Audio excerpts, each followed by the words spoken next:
All right. Thank you so much, everybody, for joining. We appreciate you taking this time. Again, my name is Sophia Lopez. I'm from the Action Center on Race and the Economy. Just a few quick technology issues to help, or not issues, but points to orient everyone. So you'll see at the bottom of your screen, there's a chat function if there are any technical issues, if you want to leave any questions, if you want to do any point out if you would like to ask for a pause for clarification, just let us know. Feel free to drop that in the chat. Everybody should be on mute right now. And I'll pass it over to our presenters. We have Robert Galbraith from Little Sis and Sarah Michael Buss from Bargaining for the Common Good. If you have any issues, my name again is Sophia, and then we also have Molly Gott from Little Sis, and we'll be handling things on the technical side. So with that, I'll pass it over to Rob. All right, thanks, Sophia. Hi, everyone. My name is Rob Galbraith. I'm a senior research analyst at Public Accountability Initiative and littlesis.org. Yeah, I want to thank you all for jumping on with us today. I guess I'm going to ask Sophia or one of the other co-hosts. Can you hear me all right on the microphone? Yes, Rob, I think we can definitely hear you. Yes. Sounds great. Okay, awesome. Thanks. Well, I'm going to move over onto the agenda here to just kind of go over quickly what we're going to be talking about today. We're going to start with just some introductions, which we're doing now.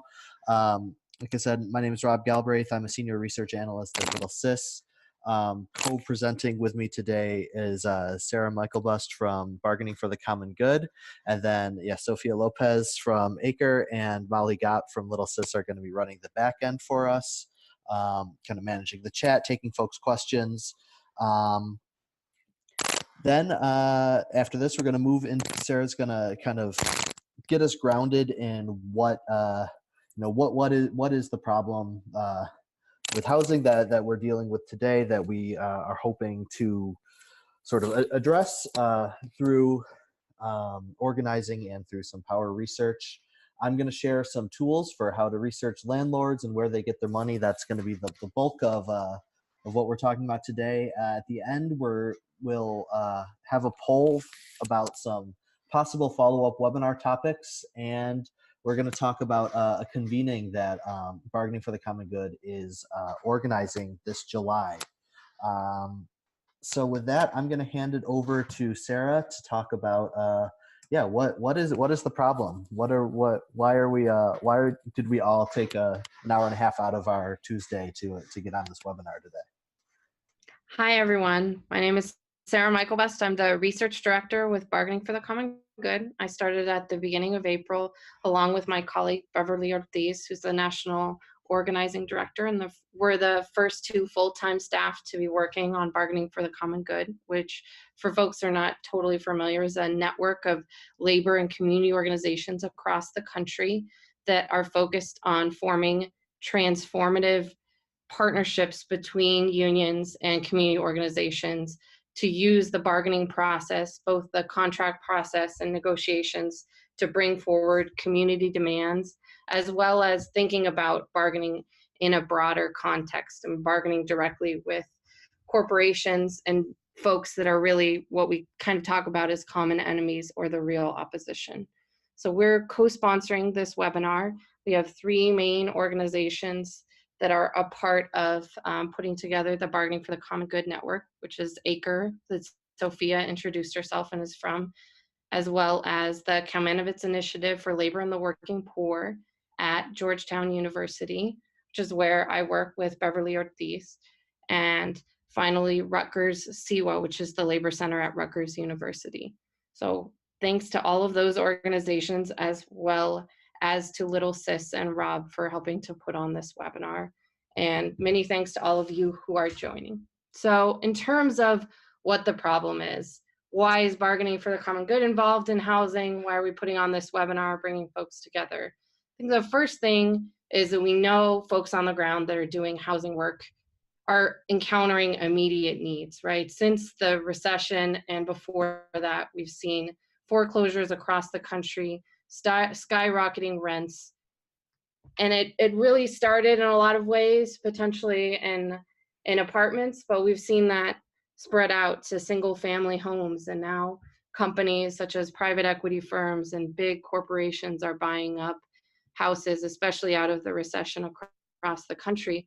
And instead of selling those to families, they're turning them into rentals. And they own over 250,000 houses across the country and are able to raise rents on folks that either previously owned those homes or are not able to purchase those homes anymore. Or also buying manufactured housing or trailer parks across the country that folks were able to call their home for decades, and now we're seeing the rising home lots, right? The land underneath those trailer parks being increased in order to get profit for these companies. And we know that that is not true across, we don't know that they don't own all of the houses across the country, but we've also seen that as we try to address not just their practices, but the practices of low road landlords that may own a couple of properties as well, that they fight back and they have a lot of resources to do that, to keep us from being able to pass rent control and other progressive policies like just cause. So we've identified them as an opportunity to really figure out how we can push back around that across the industry. We also know that we need to know who those landlords and tenants are that are impacting folks on a day-to-day basis. So in this webinar, we wanted to start out with who owns whatever land for the companies or the folks that people are dealing with on a day-to-day basis. So who are the tenants you're working with? There's a piece of property, a couple of houses, or an apartment complex, who owns that? And then we want to think about how are those folks connected to that bigger picture that I just talked about, to private equity firms, to large scale corporate entities that are involved in the housing industry, to what are called real estate investment trusts or REITs that buy up properties across the country, as well as what does the politics of that look like? What are some of the relationships across the industry? So we want to start out with where people are at in their work and being able to present some tools. And Rob's going to go through step by step how to see what that looks like, and then think about how it's connected more broadly to the work that Bargaining for the Common Good and other folks are doing, and Little Sis is also involved with in terms of analyzing the power structure in our cities and states. So with that, I'm going to pass it over to Rob to get started. Great, thanks, Sarah. Yeah, I guess I realized I should have maybe introduced Little Sis a little bit more, but I think Sarah did a good job of describing generally what we do, which is researching networks and structures of political and economic power. Little Sis is a project of the Public Accountability Initiative, which is our sort of our nonprofit organization. We're focused on both writing original research reports and articles about how powerful people and organizations are connected and support one another. We also, Little Sis itself is our kind of flagship project. It's a research database that's free to use, free to sign up for and edit. It's a wiki, sort of like Wikipedia, that operates sort of like an involuntary Facebook of the 1%. We track relationships between powerful people and organizations, and it's both a research kind of source in itself that directs folks back to primary sources, as well as a platform for people engaged in this type of research to sort of keep everything a research that they're doing on from a variety of different sources, kind of bring it all together in one place to sort of chart, track, and visualize these sorts of relationships. So yeah, that's what we do.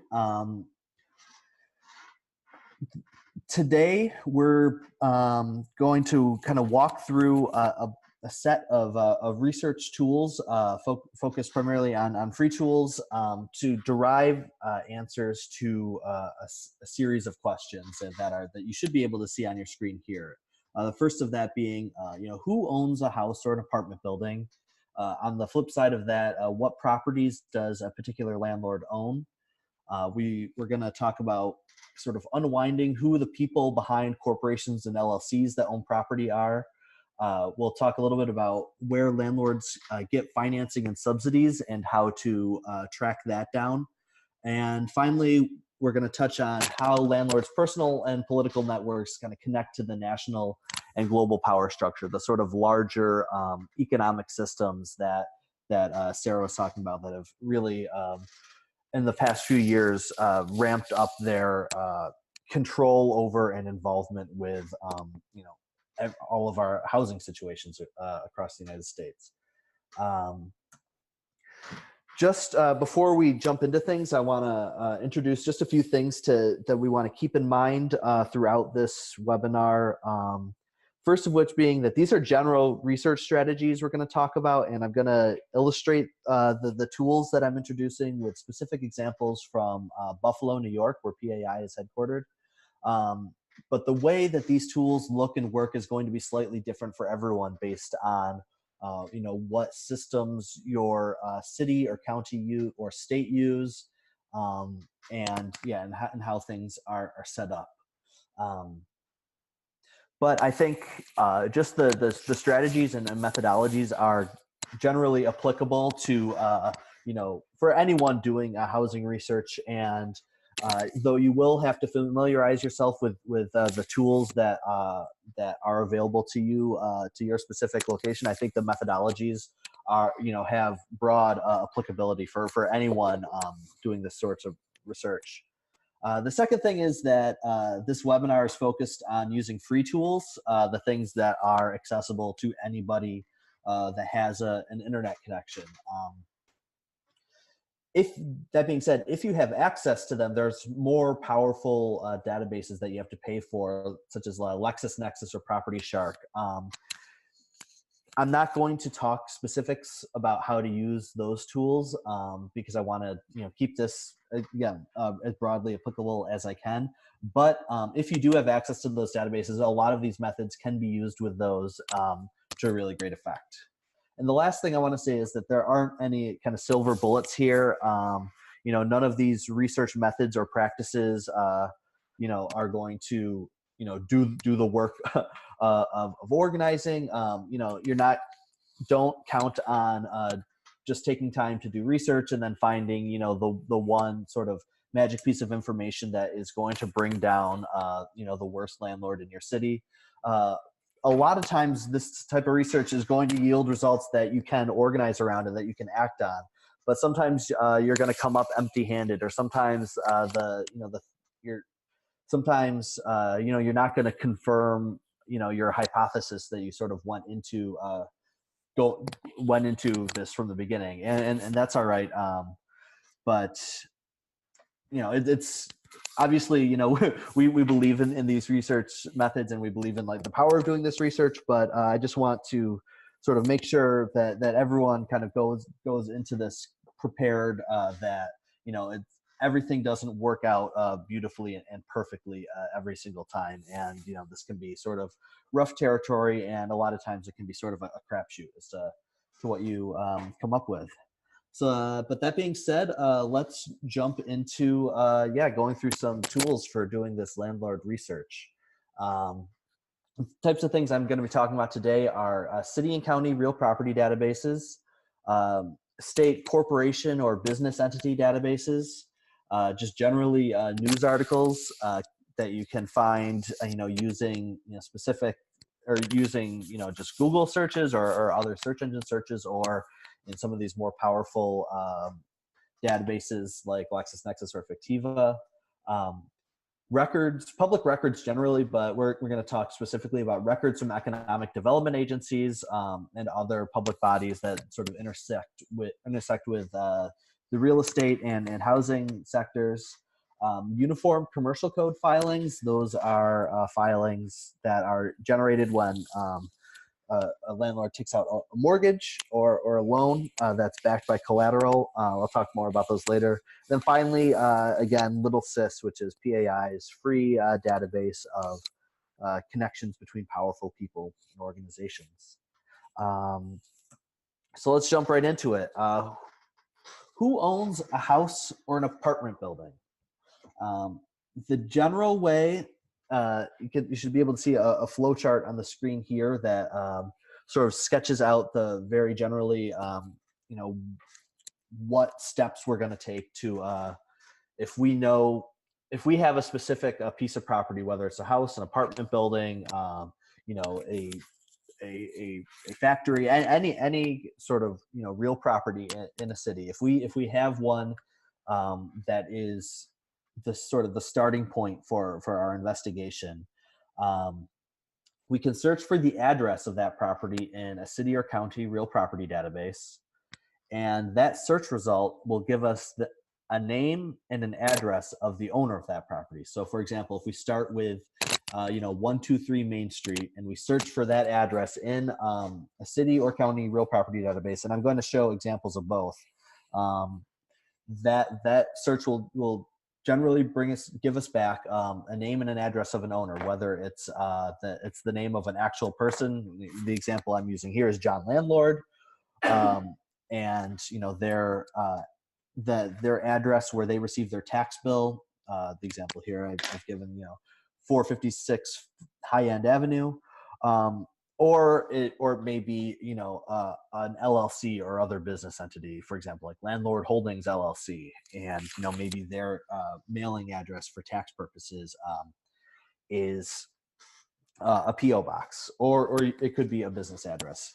Generally, but what I'm getting at is if you start with an address that you want to know who the landlord or who the owner, who the landlord is for that address, you can open a search engine, search for your city or your county. The words you generally want to use are real property database or property information. That will bring up a search field that you can use to then search for the address that you want to see. And I'm going to leave the screen share, or I'm going to leave this right now and share a tab to sort of walk through this. Oh, so I need to, okay. So what you should be seeing here is the Erie County, New York Real Property Tax Services database. Can I get one of my co-hosts just to confirm that I'm sharing the right tab here? Yep, it's working. Great, thank you. Okay, so you see here, it says real property parcel search, and there's a few different ways that we can search things. We can search by an owner name. We can search by the property address, and there's a little field for a number, a little field for the street, or I can search for the SBL number, which is basically a specific numeric identifier for every piece of property, in the county. I would say, 99% of the time you're going to be using the owner name or property address fields here. If you do know the SBL number, you can use that. I'm trying to think of like a good example when you would use that. I guess the only thing I can think of right now is if you've come across a property that has no apparent, street number, and if you can look at some sort of GIS, Geographic Information Systems map or something, there may be a property on there that doesn't have a given street number, but you may be able to see an SBL number for that. Then you could use that to search in here. But like I said, 9 times out of 10, or probably even more than that, you're going to use either this owner name or property address field. Rob, a good example would be if folks are looking at something that's under construction. It may not have an official property address, in which case you'd want to look for that. Yeah, exactly. Thank you for that. Yeah, that's a perfect example. The example I had in mind that I didn't want to try to like explain was I remember looking at the CEO of a business in Buffalo, and he owned a piece of land sort of like across the street from his house that was just vacant, and it had no real street number. But yeah, a property that's under construction is a lot better illustration of when you might use the SBL number. but here in our example, I'm going to just use the property address field because if you'll remember back to the flow chart, right now we're starting from an address that we want to know more about, and we want to find out who the landlord is for that address. So I'll click here, and I'm going to write 615 Main, and I'll click Submit Query. And it gives us two responses because this is the county-wide database. It gives us responses for several different municipalities. I'm clicking this details here for Market Arcade Group, which is one of the LLCs controlled by the landlord that all of my examples are sort of going to revolve around today. So if I click details here, it gives us a lot of information about this property. A parcel status, which it says active. I don't particularly know what that means, but we have an SBL number, the property location, 615 Main Street, the class. This is basically information about how the property is zoned. It tells you a little bit about what the actual purpose of the building is, what it's zoned for. The assessed value and how much of that assessed value is taxable. It'll give you a description, and this is it says it's basically 153.75 feet north of Chippewa, which is the closest intersecting street to Main Street where this building is. Deed book and deed page. This tells you where the physical, like what physical book and page to look on in the sort of the county like hard records. If you want to go down to County Hall and look up the deed to this property, you would look in this book and on this page. Frontage and depth tells you the dimensions of the lot. The school district tells you which school district the taxes, school taxes on this property go into. And then city town tells you where it is. It's in the city of Buffalo. Here's sort of the most useful information here, at least as far as this type of research goes. It gives us the owner, which is Market Arcade Group LLC, and then a mailing address. And it says Suite 200, 617 Main Street, Buffalo, New York, 14203. And so we know that you can get in touch with the Market Arcade Group at Suite 200 at 617 Main Street in Buffalo, New York. You'll notice if you notice I searched for 615 Main Street, 617. This building is actually the building where the headquarters is for Market Arcade Group, which is one of the LLCs controlled by Sinatra and Company LLC, one of the kind of really prominent developers in Buffalo that has emerged in the past 10 years or so. 617 Main Street doesn't have an actual, it's not an actual property. That's just a street number that's within this larger 615 Main Street building. So that's one kind of important thing to keep in mind, that especially if you're dealing with a big building, and if you know sort of that there's a mailing address there, if you search for that mailing address, you might not find something. Try searching for sort of like numbers, odd or even numbers, depending on what it is, that are adjacent to the one because for big buildings, often they will have sort of one street number, and there will be but like mail that goes there could go to like a variety of different street numbers within that. So I guess going back to our slide deck here, so we searched for 615 Main Street in the county real property database. That gave us the name and the address of the owner, Market Arcade Group LLC at 617 Main Street, Suite 200. And so following the flow chart, that takes us to where can we go from here? We could see what other properties Market Arcade Group owns, and we could try to see who's behind that company. Rob, yes. I'm sorry. Before we go too much further, we had just two quick questions about the real property. One of them, and is now an all right time for you to take those? Yeah. I could take a couple questions now. Okay, it was two just very quick ones. Someone wanted to clarify what SBL stands for. Um, I, I did used to know this. I don't remember exactly what it stands for. Sarah, do you know by any chance? I don't, unfortunately. Yeah, sorry. I don't remember what exactly it stands for. I mean, the thing to, I guess, I'm sure you could Google that, and I mean, what the number represents is basically just a unique identifier to, for every property in a certain area. I see. And we got someone actually who shared in the chat that it's a parcel ID. So the format is section, block, and lot. Okay, great.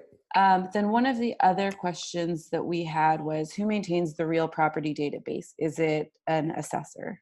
Yes. Well, I guess that depends. I know in Buffalo, in the Buffalo Real Property, City of Buffalo Real Property database, which I was going to kind of walk through this example using that database because I just showed the Erie County one.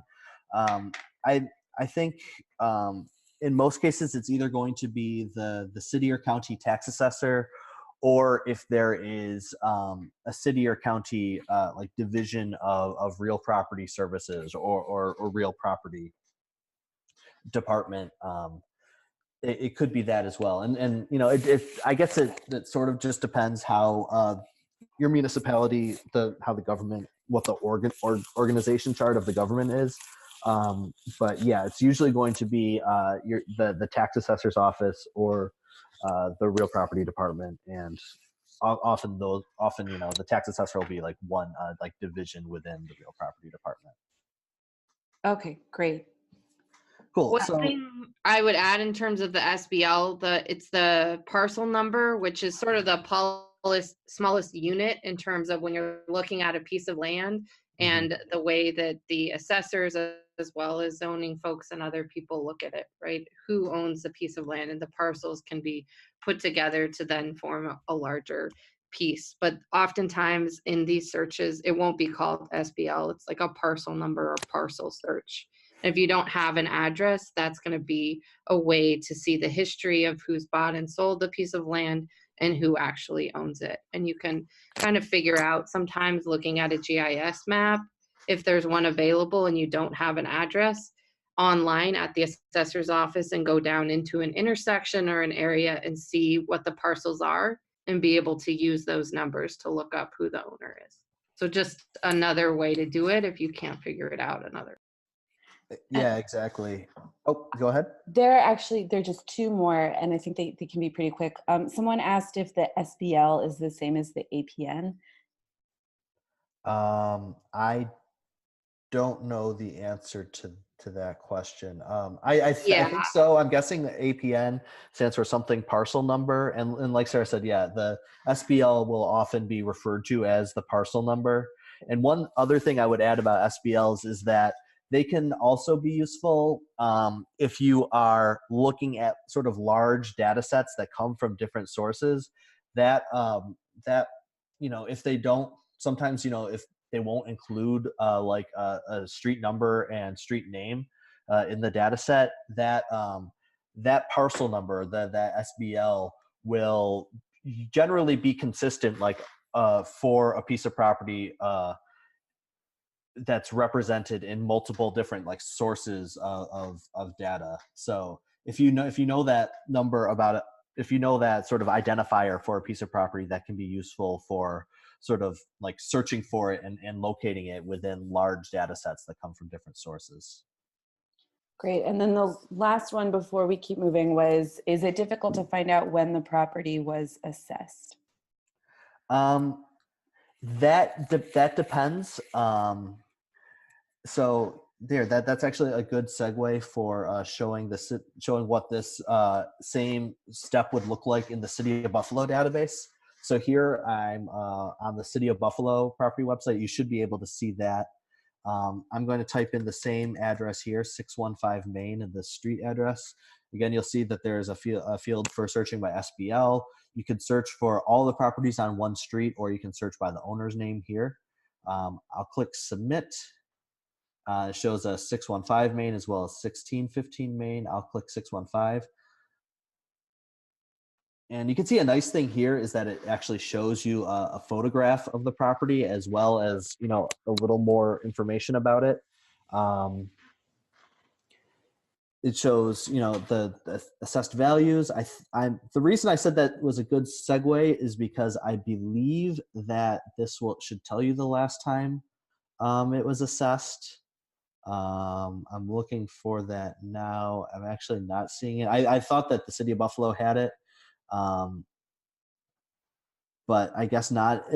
The short answer to the question about whether this will tell you when the last time it was assessed is maybe, I guess, which is not entirely satisfying, but I have a feeling that's going to be the answer to a lot of questions that might pop up. Because again, I'm, you know, showing these illustrations with you know, 2 specific databases and you know, one particular landlord that I think is just a good example for illustrating a lot of the different things that we're talking about. But yeah, the exact information that's available is going to be different, you know, pretty much in, you know, municipality by municipality and county by county, not to mention, you know, state by state, you know, across the United States. So let me just show you quickly here. You know, there is a lot of information we have. You know, that property description again with that use code. This has information about zoning, Buffalo School District. This right here has the last property sale, which shows the sale price. You know, when the sale happened, who sold it, where you know, where the deed is, you know, physically, and the date that the deed was recorded.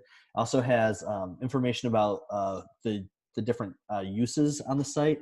So you have walk-up offices, 60,000 square feet. Fast food, it says 0 units. I don't know exactly what that means, but the total rentable area is more interesting here. It's about 10,000 square feet. I don't know what non-contrib means. I think that is, I think that's offices used by nonprofits. But if we go down further, we see owner information. We have that Market Arcade Group LLC, 617 Main Street, Suite 200, Buffalo, New York, 14203. And the reason I wanted to show this in both databases is to show that, you know, depending what you use, which database you use, you'll get slightly, you know, you'll get slightly different information. You can use a city or county one to, you know, to get at least like the same sort of owner information. But I would strongly recommend that, you know, you look it up in both, because there are, you know, slight variations in what is reported back. So it's to get a more complete picture, look it up in both your city and county databases. So I'm just going to go back to the search screens for the next section here. Moving on. So looking at it's the same, I guess, type of question, but from, you know, I guess the opposite point of view. If you, before, you know, we said, you know, we knew a piece of property and we wanted to know who the owner of that property was. Say, for example, you know, in a different example, we know who the landlord is and we want to see what properties they own. You can also use the same real property database to find that information. And that is simply a matter of typing in the landlord name that you have in mind into the owner name field on one of those databases, and that will spit back addresses of properties that landlord owns. Something really, really critical to keep in mind here that is, you know, very simple. So apologies if this was obvious to you, but I think it's worth, you know, highlighting and mentioning, is that for landlords who use several different business entities to hold their properties, and that's going to be pretty much all of your like big urban developers will do this. You're going to have to search for multiple names in that owner name field to find all the properties that are owned by landlords who use several business entities. I guess that is sort of one of the advantages of using all a variety of different LLCs is that it's pretty easy, then to sort of, conceal, the extent of a landlord's holdings, because, they can create dozens of different very generically named LLCs in order to in order to hold their properties. And it's only by sort of, doing this type of research that that you can kind of compile a complete picture of what this looks like. So really quickly, I'm going to go back to our county real property database, delete the property address information, and for owner name, well, first we can type Market Arcade LLC, or I'm just going to type Market Arcade because we want to sort of keep it.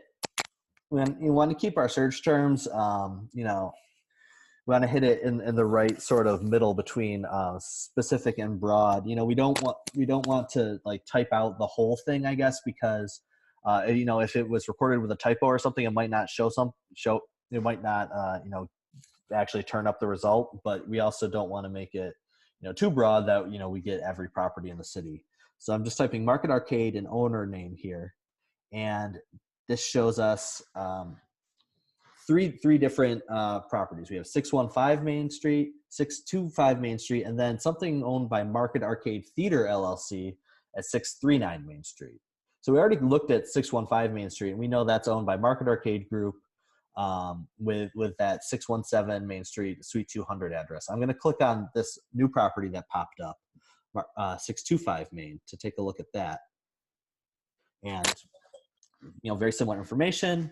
This is located at 625 Main Street. This is 274 feet north of Chippewa. But we have here in the owner, it's the same group, and it's got that, and more critically, it's got that same address. So we know that these two buildings, which are very likely next door to one another, are owned by the same landlord. If we click back and go back to our search results, this LLC has a very similar name, but we're not quite sure whether this might be the same person or not. I'll click details here, and you can see that this owner, Market Arcade Theater LLC, their address is Suite 200 at 4053 Maple Road, Amherst, New York. So we might want to do a little more investigation about that 4053 Maple Road address in order to determine whether that this Market Arcade Theater LLC is indeed owned by the same landlord. I'll just a spoiler alert for the sake of moving this webinar along. That's not actually the same landlord. That 4053 Maple Road is where the local AMC Theaters is located, and this you may be able to figure that out from the name. This is actually a movie theater that is right next door to this building called the Market Arcade, and that sort of brings us to a key sort of research strategy point. And what we want to do as we're first embarking on this research is to build a list of key names and addresses. And that's names of people and companies associated with properties that we're interested in. And on the flip side, we want addresses associated with the names of those people and companies. So, for example, in this research here, we started, by looking into the property at 615 Main Street. So that's, one of our key addresses that we're interested in. When we searched to find out who the landlord or who the owner of that property was, we found this Market Arcade Group LLC. So that would be, a key name. We also found that Market Arcade Group gets their tax bill and, likely their other business mail to this 617 Main Street Suite 200 address. So that's another key address.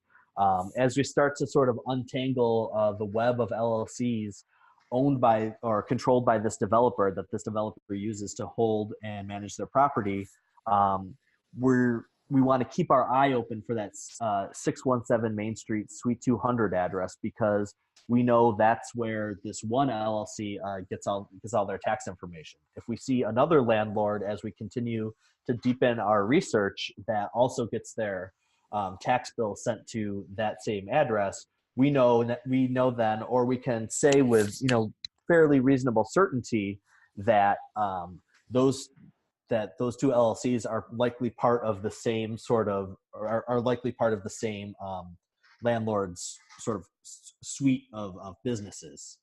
I'm gonna break now to ask if there's any other if we have any questions before moving on to talking about how we can start to unwind some of these LLCs.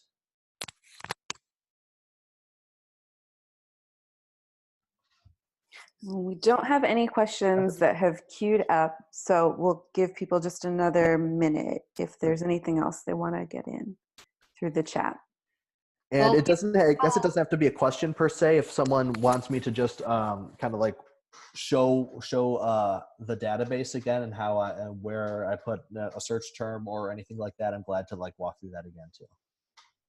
Well, people are thinking, one thing that I would add, this is Sarah, is that some of these companies use a combination of one address that will be their headquarters to locate multiple LLCs where they own different pieces of property, not just in one area, but also across the country. So if you wanted to be able to look at that, you would need to go to multiple county assessors' offices. The advantage of LexisNexis that Rob was talking about earlier is they actually compile the assessor's information from across the country. So in one search, you're able to see the land that's owned, not just in one county, but across different counties and across different states. It's also a common practice for folks to use, or can be a practice to use their addresses even of their homes and things like that, especially for smaller companies, to then locate LLCs in addition to their business addresses. So the address piece can often be like a key cog in all of this to really keep track of, to be able to see how things are connected. Great. We have one question. Do you ever find different unrelated companies or LLCs using the same business address? You can. One really important example to keep in mind is when you're looking at, and this is, I guess, less for property information and more for like the address that that that an LLC is registered with, like with in like the state corporation database, is that often when someone forms an LLC, they will hire a company called a registered agent company, which is basically it's generally a law firm. And whenever you form a business entity like an LLC or a corporation, you have to provide the state Secretary of State an address where people can, if you're being sued, if the company is being sued or subpoenaed or needs to be served with some sort of legal process, you have to provide an address to the state Secretary of State to accept that process. A lot of people, when they form an LLC, will hire a registered agent company that will basically receive all of that process. That will be, the address they give to the Secretary of State that will receive all, this legal process on behalf of the company, and then forward it to the company's either corporate headquarters or their attorney. So one instance where you'll often see many LLCs sharing the same address is if they've hired the same registered agent. Again, that's more that's more with addresses that you see associated with companies and state corporate databases. The other example is that's relevant to the illustration examples I'm using in this webinar is when there's an office building or something, or remember that corporate address we saw for the Market Arcade Group LLC was 617 Main Street, Suite 200. There's other businesses that may have very similar names, or other names, or that may have LLCs of their own that are also registered at 617 Main Street, but perhaps in a different suite in that building.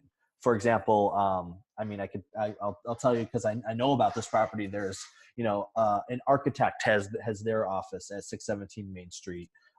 with a different suite number. I don't remember what the suite number is or the name of the architect, but so it's possible that you may hit on some LLCs that are actually unrelated to the landlord you're looking at, that may have similar addresses or potentially the same ones. So yeah, I guess that's to say,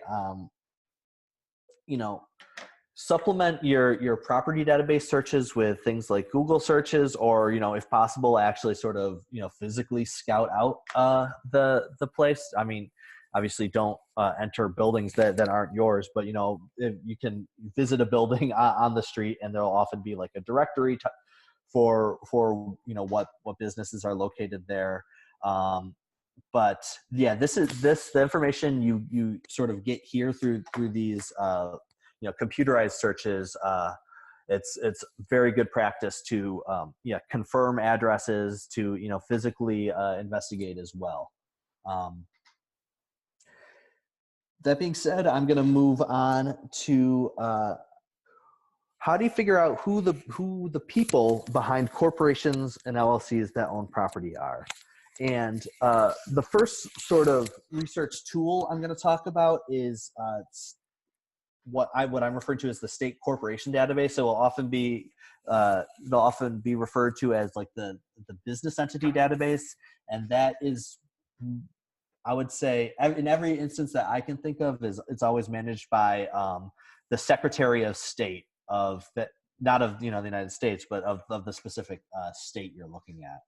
And so with this database, you can start with a corporate name, search for that name in the database, and those search results will give you, the address for that company, who is the registered agent for the company, and that is very often going to be one of those registered agent companies, the person or company that accepts legal documents for the business, or it may just be the business itself. In some places, and I'm thinking of Florida specifically, the corporate database will also tell you who the managers of the LLC are. So this sort of state corporate database is one tool. I'm gonna talk about a few others that we can also use to unwind LLCs. But first, I'm going to show off the New York State business entity database and what that looks like for this example for Market Arcade. So I already have this open in a tab.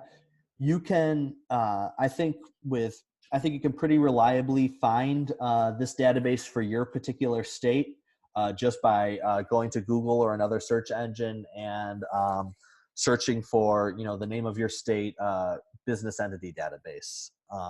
Though I think those search terms will generally turn up what you're looking for, but you could also try corporation database or something like that as well. You can also probably find it by navigating to the State Department of State site, although I think generally just searching in a search engine for the name will get you there more quickly. So you can see our search field here asks for the entity name, whether it's active, whether you want to limit it to only active companies or to every company that's ever been registered. And you can change like how it searches for the term, whether you're searching for businesses that begin with the name you put in, whether it's businesses that contain that, or whether or if they contain some part of it. The New York one also asks for CAPTCHA, which I think is to prevent. I think that's designed to prevent people from spamming the database with requests for information. So I'm gonna go to entity name. I'm starting to type Market Arcade, and in the CAPTCHA I'll just enter the 18442. That looks right, and I'll click search the database. Oh, well, I guess I took too long showing off all the different fields on the site, so I needed to go back and do it again. Search. Here we go. So I typed Market Arcade, and I chose begins with, and that spit back 4 entities: Market Arcade Film and Arts Center Inc., Market Arcade Group LLC, Market Arcade Hotel Development Inc., Market Arcade Theater LLC. Remember, that's one of the ones that popped up that we determined is probably not related to the company that we want. But we also have Market Arcade Group LLC, which is the one that showed up in our property record search. If I click that, that tells us the entity name, the ID number for this LLC within the Department of State, when it was filed, where it was filed, what type of business entity it is, where process goes. This is, this is going to be, if they've hired, a registered agent company, this is going to be the address there, as well as sort of a history of any name changes or anything. We can also click this link to request a copy of the actual certificate. I guess it would be the articles of organization for this LLC. But this actually isn't showing us anything particularly new, but it does give us an address for the LLC. So if we didn't have that before, that could be a data point there. I realized now that I didn't, in my slide deck, I didn't include one of the probably one of the more reliable tools for trying to unwind who's behind an LLC, and that's just doing like a Google search. So one thing we might do, and I'm sort of doing this on the fly, so I hope it's going to work. I'm opening a search tab, and I'm going to just search for 617 Main Street, Suite 200, Buffalo, New York. That's the address that we saw on this the information from the corporate database. That's also the address that showed up when we searched for like the owner of the property when we searched for the address originally. So if I just search for that, what we have is, we have a few different things. We have the Market Arcade Buffalo, and then the very first link on the top here is a Better Business Bureau profile for Sinatra and Company Realty. That, it turns out, is the name of the actual landlord that controls Market Arcade LLC. I wanted to show that, and I regret that I didn't make a slide for that. Maybe I'll add one to the slide deck, just mentioning that when I send this out to everyone that signed up for the webinar, because it's a really important point. That's, if you just Google addresses, oftentimes you can find really useful information about them that isn't readily available from some of the more sort of complex and more sort of document-based databases. So to cover your bases, Google the address, see if it just like pops up with the name of a business that you can then find money about or find information about. Coming back to the slide deck. Rob, while you're switching, yes. Can I interject with one other question that we got? Please do. So there is someone who wanted to know what the difference is between the manager and owner of an LLC. So they asked, is the manager an employee? The manager is generally the owner of an LLC. So the way LLCs, or the terminology, I guess, used to describe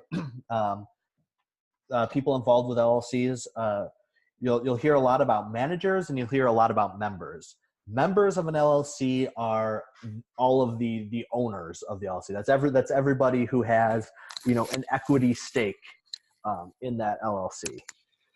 So as opposed to a corporation, or the corporation, the owners are referred to as shareholders. That's, I'm sure, painfully obvious to everybody. With LLCs, shareholders are most often referred to as members. Managers of an LLC, I guess, don't technically have to be owners. I think, especially when talking about property, they are generally going to be, they'll be an employee of like the larger company that controls that LLC. And so they are, I think it's generally, they're generally either owners of themselves or employees of the sort of the corporate owner of an LLC. So for, a lot of like real estate, the way a lot of like real estate holdings work, and I'm going to show you in short order a concrete example of this is you'll have an LLC that owns a particular property or a particular development project. That LLC will have a bunch of members. The sort of majority owner will generally be like the larger sort of real estate company. So it'll be like Sinatra and Company LLC, or Sinatra and Company LLC will own like, 60% say of Market Arcade Group LLC. I don't know that that's the actual number. Maybe it owns 100%, but I'm just using this as an example. Then you'll have other members that are sort of investors in that take up the other 40%. The manager of the LLC is generally going to be, if it's a person, it'll be, or if the majority owner is a person, then that person will generally sort of be the manager. If it's an organization, then it'll probably be, an employee of that organization.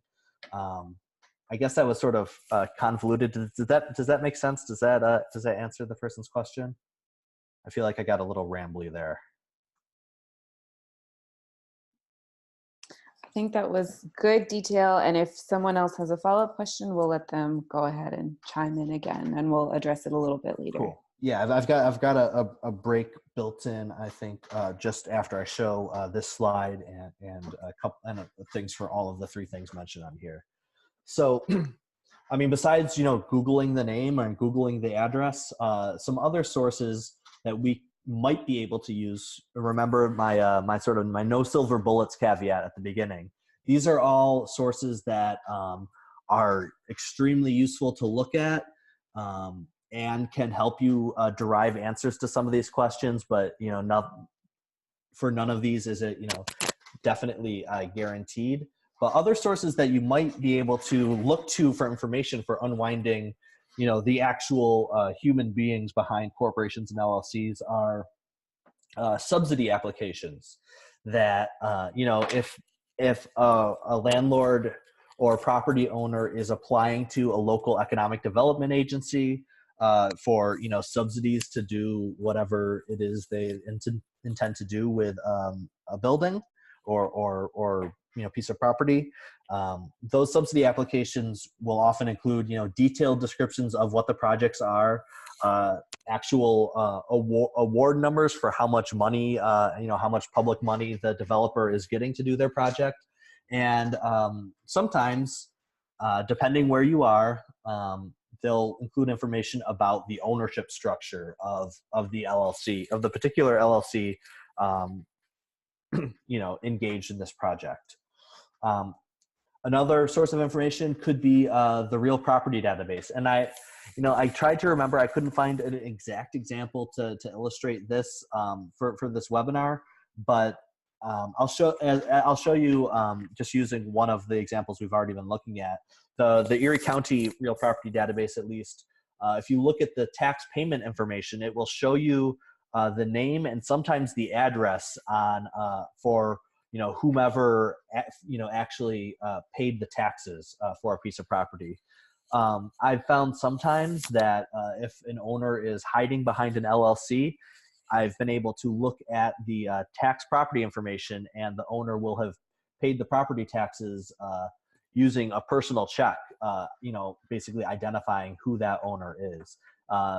Cases like that are going to be better for, finding out who maybe smaller time landlords are, because often, the check will just come from a corporate account or will come even from like a law firm representing an organization rather than, the actual human being behind it. But it's, it's good to look at, and you might be surprised by what information you find there. The other source that can be useful is LLC registration notices. So whenever anybody creates an LLC, they have to run a newspaper ad with the name of that LLC and its address and, some general description of what business that LLC is engaged in. That can be useful for that can be useful for searching for like new LLCs that might be created by a developer. Like in this example, we know that 617 Main Street address, right? So if we could possibly search within LLC registration notices for that 617 Main Street Suite 200 address, then we might be able to say, oh, this one looks like a new LLC created by this developer whose headquarters is 617 Main Street Suite 200. All right, I'm going to exit out of the slide deck here and show first a subsidy application that includes corporate information about the developer we're looking at, Sinatra and Company. So you should be seeing here minutes from the board of directors of the Buffalo Urban Development Corporation. We have the whole agenda here. I'm going to scroll down to page 10, where I've in my pre-search identified where the information we're looking for is. So at the very beginning of that, we have the loan committee. It's considering a loan request for the Phoenix Brewery. We have information about the property. The borrower is the Phoenix Brewery Apartments LLC. Address is 835 Washington Street in Buffalo. Information about the different source of funds. This is very useful because we see that Five Star Bank, the local bank, has lent to them. That's useful information to us. We know that this developer has some sort of relationship with Five Star Bank, that they're able to get a $4.5 million loan. If we go down farther in this project description, this is a really rich source of information here. At the very beginning, we have a description of this LLC. The Phoenix Brewery Apartments LLC was formed in 2014 to hold title and property located at 35 Washington Street. It's primarily owned by Sinatra and Company Real Estate LLC, 52%. This LLC is equally owned by Sinatra and Company Housing Group LLC and KLP Enterprises LLC. You can see here that this is very confusing, and this is a great time. You may want to bust out a physical notebook and try to sort of sketch this out in an organizational chart. Importantly here, we see KLP Enterprises is held various trusts within the Pritzker-Vlach family. And this not only tells us some of the people behind this LLC, Matt Connors, Danielle Lewis, it also shows us, Nicholas Sinatra, the sort of the namesake of the company, but it also critically, and as a sort of added bonus, shows us who some of the big financial backing behind this developer is. The Pritzker-Vlach family, who are that's Karen Pritzker and her late husband Mark Vlach, who passed away, I think last year or the year before last. Billionaires who Karen Pritzker, of course, is an heir to the Pritzker family fortune in Chicago. Her husband, Mark Vlach, I think, was a wealthy investor himself. This shows us that a prominent but fairly in the grand scheme of things small developer based in Buffalo is plugged into these sort of national networks of wealth and that are financing his activities, which are largely driving gentrification and displacement in the city of Buffalo. These subsidy applications are are extremely tedious to A, locate, and then B, sort of read and parse, but they are a wealth of really interesting information about property owners and developers. The second thing on this list of other sources was the real property database. So I'm going to go back here to the entry for I want to go to 615 Main Street because that's the actual piece we were talking about.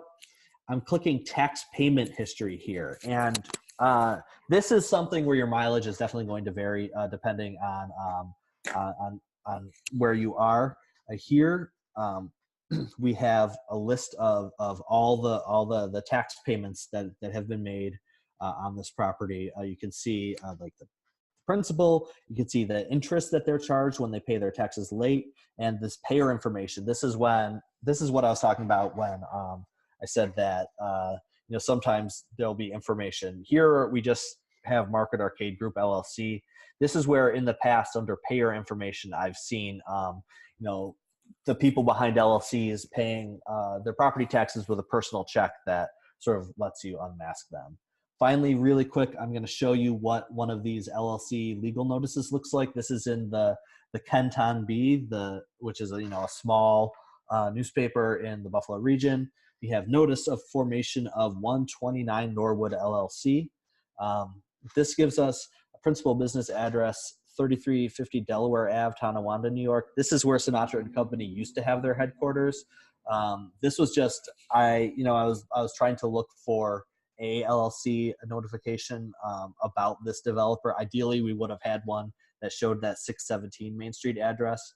But again, this is why it's really important to sort of build out our list of addresses. So say, for example, we knew 129 Norwood LLC was owned by the same landlord. If we found this legal notice, we would have identified this 3350 Delaware Ave, Tonawanda address as another key address to sort of add to our list. Bringing it back to the slide deck, I'm going to move on to just the general research strategy here is we're comparing addresses associated with LLCs or corporations to the list of key addresses we've built out as we've searched for properties and landlords in these various property databases. I think it's generally by sort of comparing, these key addresses with, corporate websites, like in the instance of, just doing a Google search for the address, with LLC notifications, with information from subsidy applications, we can make significant progress, if not, unimpeachably perfect every time. We can do a lot of work towards sort of peeling back these layers of corporate masks to identify who the actual people are. I'm going to break for questions again now. Great. So we had one question about how you found the subsidy application. That's a good question. In the case of that particular organization, I went to their website and they post meeting minutes online. And so I used a sort of a Google hack, which is called a site search, where basically you can write site, S-I-T-E, then a colon, and then a web address. So it would be like buffalourbandevelopment.org. That will just search within that website. And I think the way I found that one was just by searching for Sinatra and Company within that website. I have a slide later on in the deck where I have a link to just a sheet of all different types of like operators you can use to make your Google searches more efficient. Sometimes to get records like that, you're going to have to kind of make contact with your whatever public body holds those records. Sometimes they'll post them online, sometimes they won't. You'll have to like make a phone call or stop by their office. And you can often get those types of applications and board meeting minutes just by asking nicely for them. Keep in mind the people that you're going to be dealing with are generally just people that have a job that will be more than willing to sort of help you out if you ask respectfully and nicely. If that doesn't pan out that way, you can also use FOIA requests to get that information, although you should keep in mind that can sort of take a while to get a response to, and they're generally sort of received and interpreted as an act of antagonism because they're legally worded.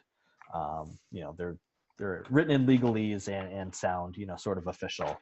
So I would say see if they have a website, call, and then as a last resort you can file a FOIA request. Yeah, just to reiterate what Rob is saying in terms of going in and asking for the information in person is probably the best. Over the phone, maybe second best, but like building a relationship and being able to go and talk to folks that provide the information.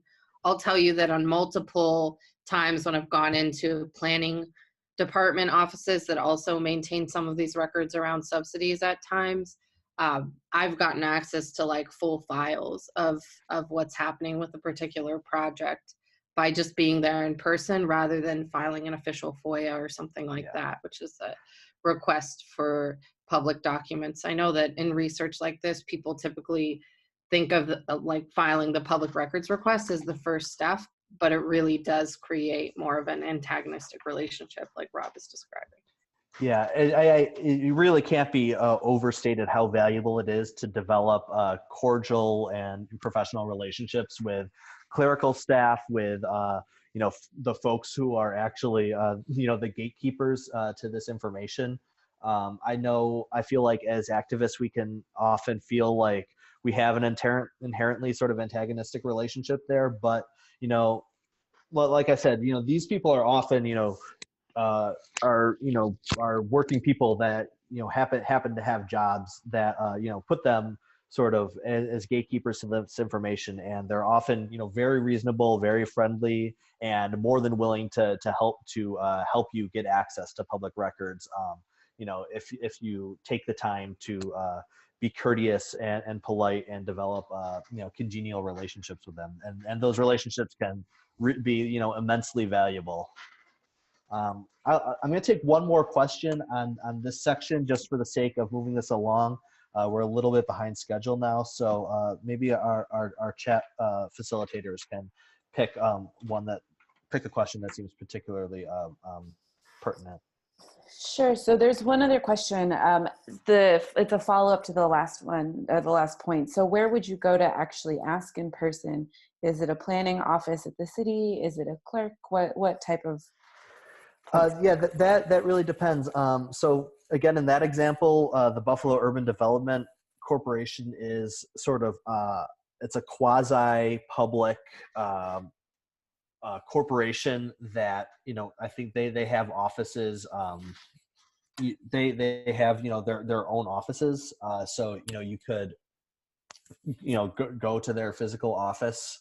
Um, it really depends. So for subsidy applications, you want to find where the office of the Economic Development Agency or the Public Benefit Corporation or the public private entity that does that work. You want to find where that office is and go down there or call there. For more like information about a property or something, that's going to generally be your tax assessor's office. For information about developments that are being planned and require some sort of public approvals, that's going to be your city planning office. So I'm afraid the answer is it depends. And for that specific example, you would go to like the office of Buffalo Urban Development Corporation, which I believe for if there's anyone else in Buffalo here, I think that's 95 Perry Street. All right, so moving on. I'm going to like I said, we're a little bit behind schedule. I'm going to try to cram as much in here as I can because I think this is really interesting and critical stuff. Where do landlords get their money? Most of the times, folks are not just paying cash to buy property and build buildings. So where do they get their money? Banks is one sort of obvious example. Banks provide loans and mortgages to landlords and developers. You have private equity and hedge funds, and those firms may own properties outright. In the case of something like Blackwood or Blackwood, Blackstone or Colony Starwood, or they may provide financial backing to developers through the private equity firms themselves or the owners behind them. Then another kind of source for money for landlords can be local, state, and federal governments, whether that's sort of cash grants or loans like that loan we looked at for Sinatra and Company. It could be tax breaks and abatements, or it could be other schemes like the EB-5 visa program that allows investors from outside the United States to get visas in exchange for investing in development projects in sort of, and I think like low income cities. There's also the new Opportunity Zone program, which allows investors to defer and reduce their capital gains tax liability in exchange for investing in these designated opportunity zones. So there's, let's say there's a variety of private and public sources for developers and landlords to get money for their projects. We can find information about this financial backing in a variety of ways. One really interesting way we can do this is through UCC filings, which are generated when a person or company takes out a mortgage, and they can include the names and addresses of corporate officers as well as the names of the banks making the loans. And I found that is not 100% reliable source, but it can be useful, and I'm going to show that really briefly using the New York State filing search. Also, through public subsidies, if any economic development agency that is sort of giving or is subsidizing landlords and development, if it's a public body, they're going to create public records of what they do, and so we can get at those by asking the staff at those agencies or by making FOIA requests. We already looked at an example of that, so I won't show that in the form of that Buffalo Urban Development Corporation loan that identified Budsy as a lender financing this project, but also identified the Pritzker-Vlock family as being like one of the financial backers behind this development. Then another one that may be painfully obvious to folks is news stories, and sometimes a news article will just lay out who the financiers behind a particular landlord or development are. It's really good practice to just pay attention to the real estate and business sections of your local newspapers and local news media to find this out. So I'm going to go now to this UCC search. I have this tab open already. You can generally find this by Googling, the name of your state and UCC search or UCC filing search or something like that. I'm going to click here on the left, other debtor search options. This New York State standard debtor search one looks very similar, but this other debtor search options has a little more flexibility in the search terms that you can put in. So I find it's like a little more reliable to find what we're talking about. So for business name, I'm just going to type Sinatra there because we want loans made to Sinatra and Company. We could put in more information if we have really specific stuff and we want to narrow our search, but we generally want like a pretty broad search now, because I want to look for loans made by banks to Sinatra and Company. And so I'll keep all those the same. I'll just type in this CAPTCHA code here and click search. And we have, a few different things here. I'm going to check Sinatra & Co. Realty, Sinatra & Company Real Estate LLC, Sinatra & Company Redevelopment LLC. These are all LLCs that I know for a fact are associated with this developer.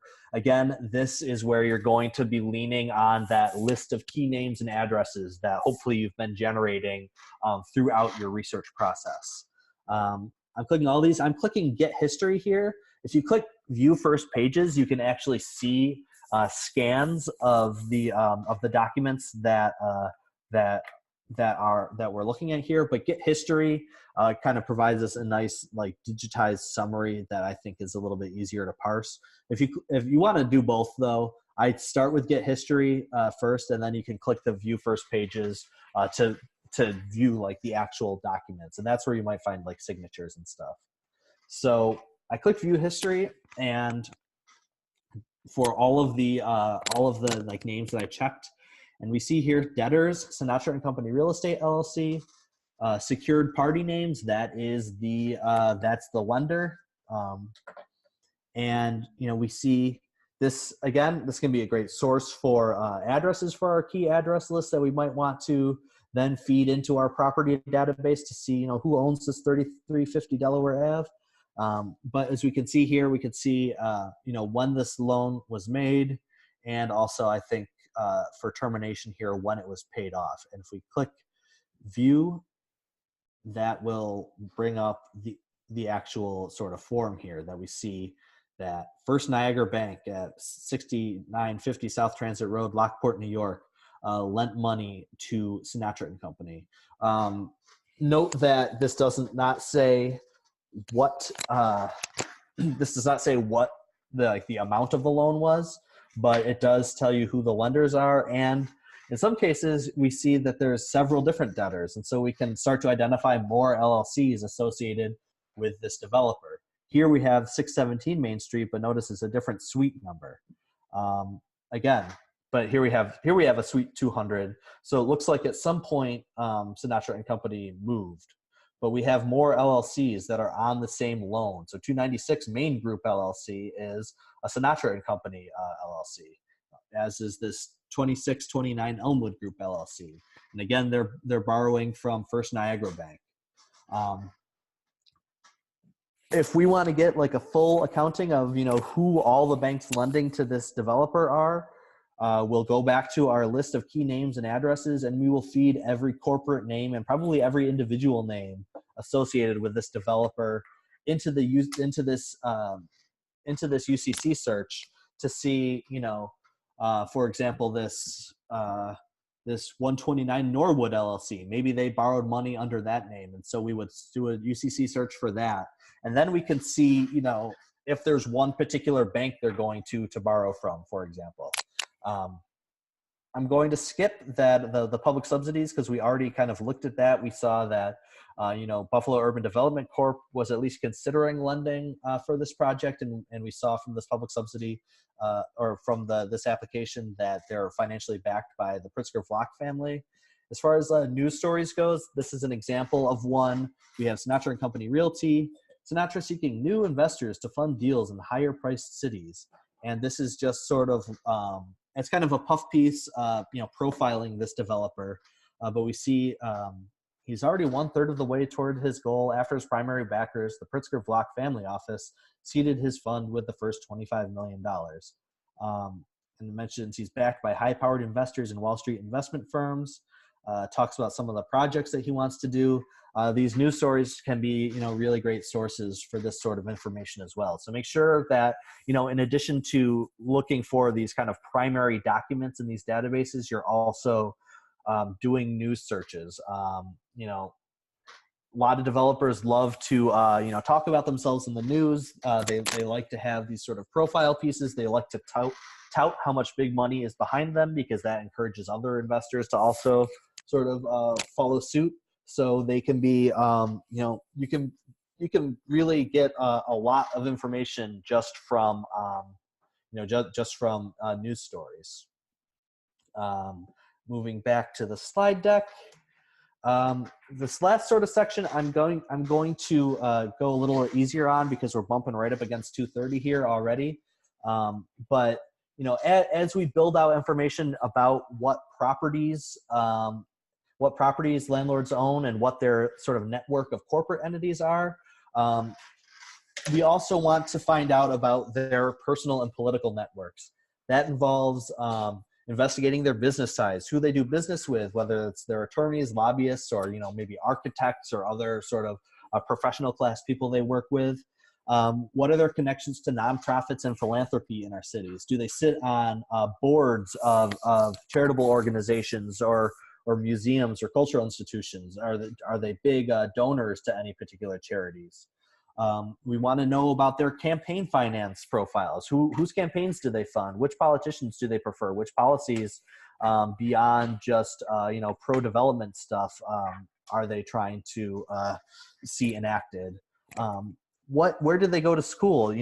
A lot of times people, especially rich folks that have gone to like Ivy League or elite universities will maintain really close connections to those universities, and that can be valuable information for learning about who our landlords are.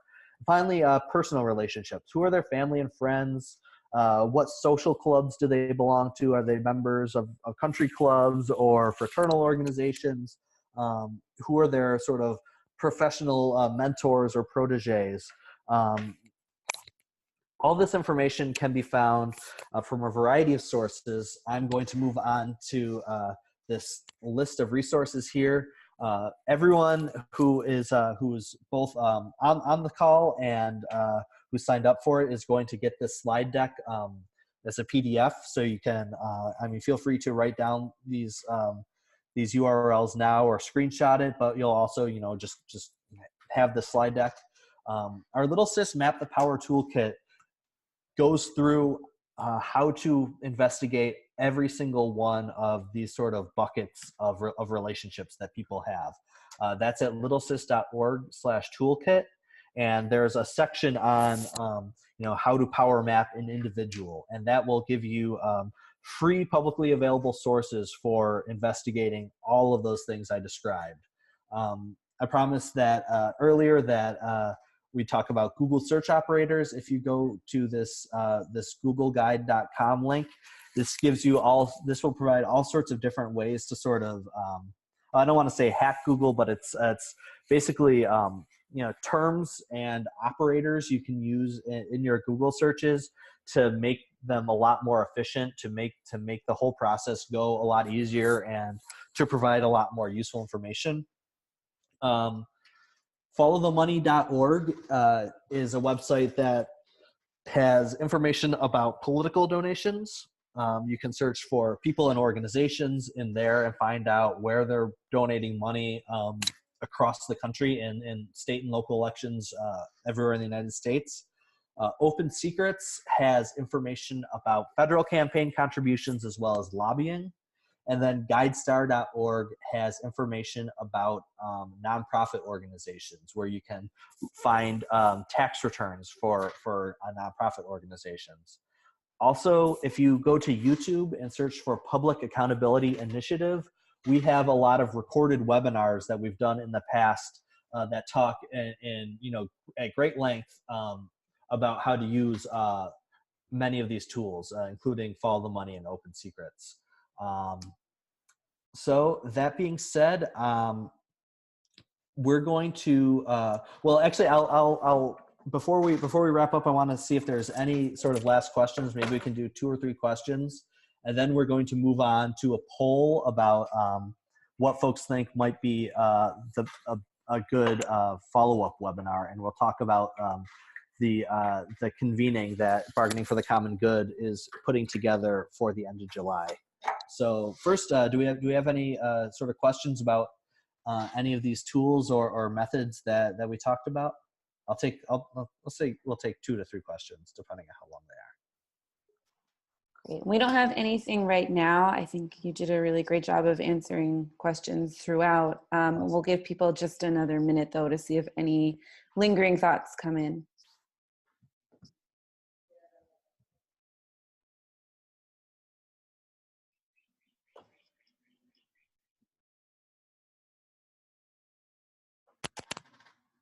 Okay, a request to put the links into the chat. And I personally can't because I have an image to look at, but I wonder maybe while we're doing the poll, Rob, if you could drop those in the chat. Yeah, I think I should be able to do that. I can do it, Rob. Okay, great. Thank you. Yeah, I'm just, I can't All right. highlight them without, or maybe I can. Oh, there they go. Nope, Sarah did it. Oh, great. Thanks, Sarah. All right. So yeah, let's move on to the poll. Great. Sarah, do you want to sort of introduce these topics, and then maybe you can talk about the convening too after we run the poll? Sure. So we wanted to start this. We see this as being part of hopefully a series of webinars that can help folks think about housing and development research, and then campaigning and targeting and what that looks like, and going from sort of the day-to-day of looking at a particular piece of property or company that you've already identified, and also thinking about broader and going deeper. So we wanted to pose a couple of different ideas that we had and see if folks would be interested in those as follow-ups in this series, so to speak, of housing and development and how to do research on them and how to think about strategy analysis and campaigning work. Great. So with that, I'll go ahead and launch the poll. So it should have just popped up. And if you don't mind, I can talk you through it. Basically, for each of the topics, the question is rate your level of interest in the following. So there's the description right there, and just let us know, are you very interested, somewhat interested, or not interested at all? And that information will be really useful for us in kind of building out this series. So we'll just give people, actually, Sarah, I don't know if you want to talk a little bit about the convening while people respond to the poll, and we can leave it open until the close of the webinar.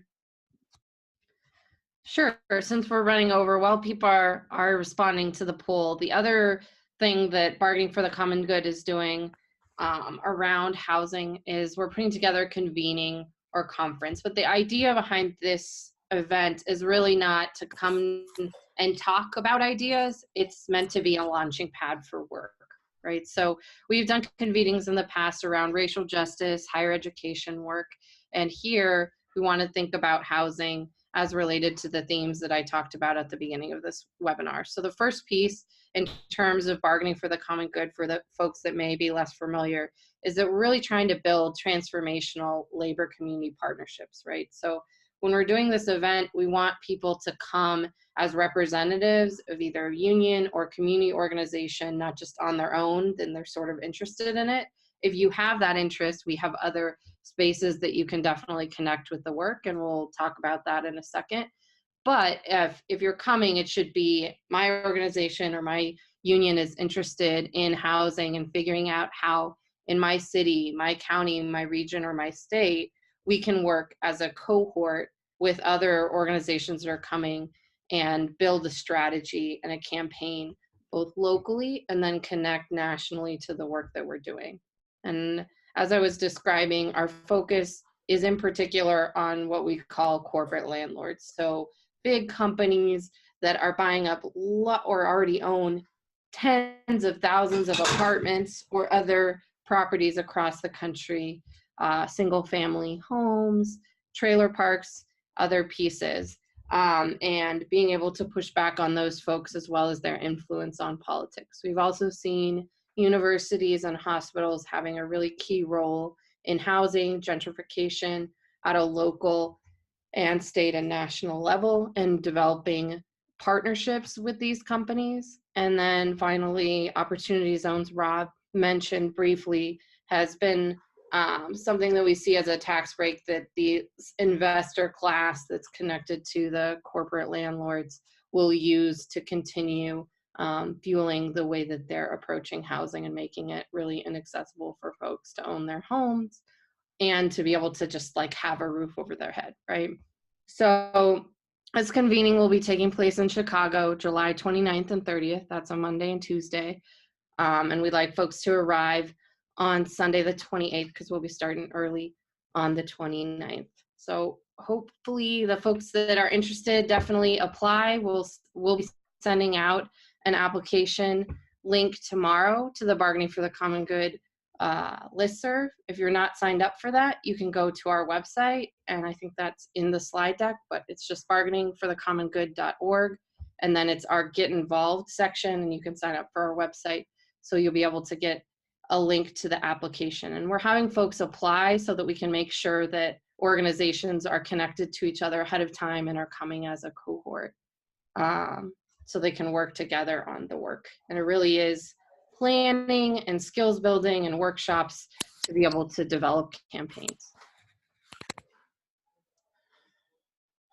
Great. Well, I'm just moved on to our last slide here. Again, I want to thank everyone for getting on with us this afternoon. If there's any sort of follow-on questions, I've got my own, Sophia's and Sarah's email addresses all up here. If you are, if you felt particularly moved by this webinar to start doing this research yourself, or if you've already been engaged with this, but you are finding yourself hitting some stumbling blocks or brick walls or anything, please feel free to reach out to me at rob@littlesys.org. I can, I can try to at least be a sounding board for any questions that you might have. I'm glad to try to talk through, I guess, how I might approach a particular topic that if you're having difficulty with it. If you yourself are a researcher and have some capacity to contribute to this bargaining for the common good housing research project, please reach out to Sophia at Acre at sophia@acrecampaigns.org. And if you're interested in this upcoming convening, go to bargainingforthecommongood.org website, or you can email Sarah here. Otherwise, I guess I could take maybe any. I see a couple of things have popped up in the chat that I can't read. If there's questions for me, glad to answer. Otherwise, we can sort of wrap up for the day. Right, and it looks like the one question we had, additional question, was very specific to the bargaining for the common good convening. So I don't see anything else. Like Rob said, if you are interested in contributing any of your research skills or capacity to pulling together information to feed into that convening, don't be shy. Please reach out to me, Sophia at acrecampaigns.org. Otherwise, enjoy the rest of your afternoon. Thanks for sticking with us through the call and staying with us even though we went a little bit over time. We'll look forward to letting you all know about future webinars on related topics. Thanks, everyone. Great, thank you. All right. Bye.